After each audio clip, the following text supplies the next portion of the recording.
दोस्तों, सबसे पहले चैनल को सब्सक्राइब कीजिए और घंटी का निशान को भी क्लिक कर लें। कृष्णा साहू के स्वर में सुनिए जय हो गणपति देवा।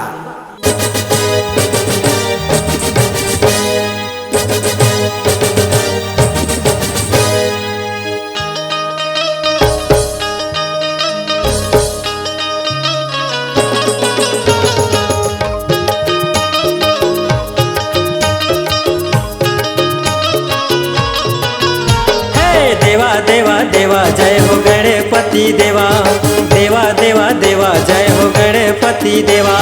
तीन लोक 14 भुवन में डाले तय डेरा। तीन लोक 14 भुवन में डाले तय डेरा है। देवा देवा देवा जय हो गणपति देवा। देवा देवा देवा जय हो गणपति देवा।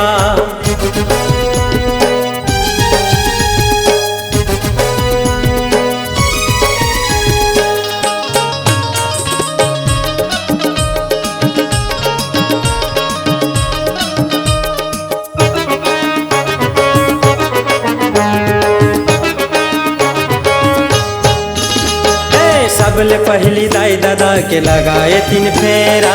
पहली पूजा तोर होते संत करे सेवा। सबले पहली दाई दादा के लगाए 3 फेरा। पहली पूजा तोर होते संत करे सेवा। गजमुख वाले गणपति 4 भुजाधारी। रिद्धि सिद्धि हवै दासी मुसवा तोर सवारी। विघन बाधा के हरैया सुमिरौ मैं थोला। देवा देवा देवा जय हो गणपति देवा। देवा देवा देवा जय हो गणपति देवा।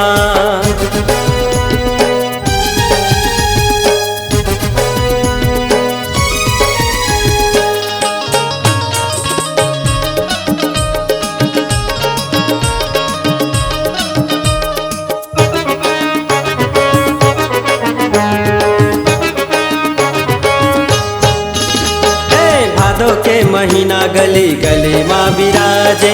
खुशी छागे गाँव गली माँ फूल माला बरसाए। भादो के महीना गली गली माँ बिराजे।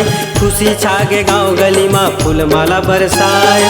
सबो नर नारी मिलके सेवा तुर गावे। झूम झूम जम्मो जयकारा लगावे।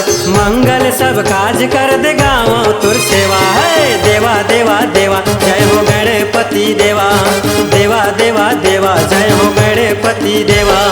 3 लोक 14 भुवन में डाले तय डेरा। 3 लोक 14 भुवन में डाले तय डेरा है। देवा देवा देवा जय हो गणपति देवा। देवा देवा देवा जय हो गणपति देवा। देवा देवा देवा जय हो गणपति देवा। देवा देवा देवा जय हो गणपति देवा। भजन रामायण एवं जगराता हेतु संपर्क करें कृष्णा साहू। Mobile number 8959787175।